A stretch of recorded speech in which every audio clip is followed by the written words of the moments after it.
এটা যে হারাম, এটা আসলে কেউ হারাম প্রমাণ করতে পারবে না। হারাম হওয়ার কোনো অপশন নেই। সামুদ্রিক প্রাণী কোরআন বলছে হালাল, সহিহ হাদিস বলছে হালাল। হারাম বলা যাবে না, আপনি হারাম বলতে পারবেন না। মাকরুহ হওয়ার কোনো দলিল নেই।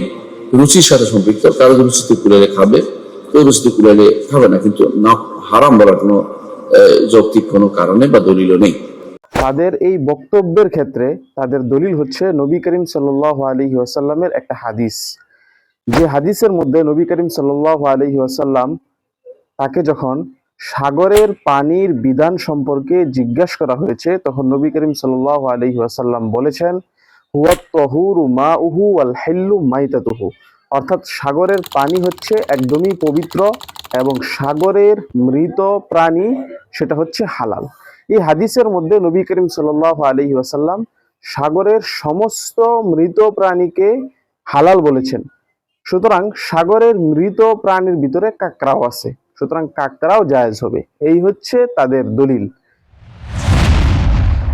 নবী করিম সাল্লাল্লাহু আলাইহি ওয়াসাল্লাম এই হাদিসের মধ্যে বলেছেন সাগরের মৃত প্রাণী সেটা হচ্ছে হালাল।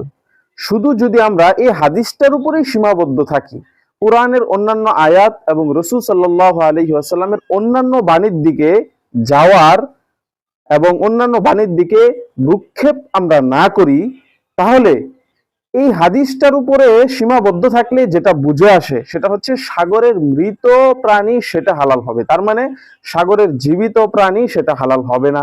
অথচ তারাও কিন্তু বলবে যে সাগরের জীবিত প্রাণী সেটাও হচ্ছে হালাল। তাহলে তারা যদি তাদের মতটাকে সাব্যস্ত করার জন্য কোরআনের অন্যান্য আয়াত এবং রাসূলের বিভিন্ন বাণীর দিকে পর্যবেক্ষণ করাকে প্রয়োজন মনে করেন সঠিক সিদ্ধান্ত দেওয়ার জন্য, তাহলে আসলে ইসলামের দৃষ্টিতে কাঁকড়া খাওয়া কি জায়েজ না সেটারও সঠিক সিদ্ধান্তে পৌঁছতে হলে অবশ্যই তো কোরআনের অন্যান্য আয়াত এবং রাসূলের অন্যান্য বাণীর দিকে তাকাতে হবে।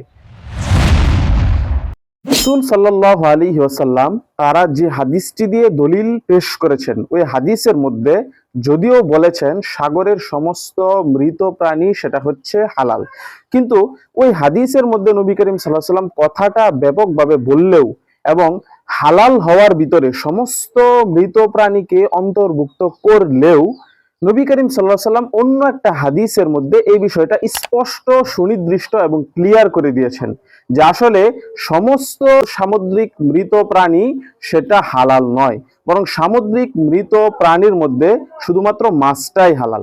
হাদিসটা হচ্ছে নবী করিম সাল্লাল্লাহু আলাইহি ওয়াসাল্লাম বলতেছেন, উহিল্লা লাকুম মাইতাতান ওয়া দামান, তোমাদের জন্য হালাল করা হয়েছে দুইটা মৃত প্রাণী এবং দুই ধরনের রক্ত।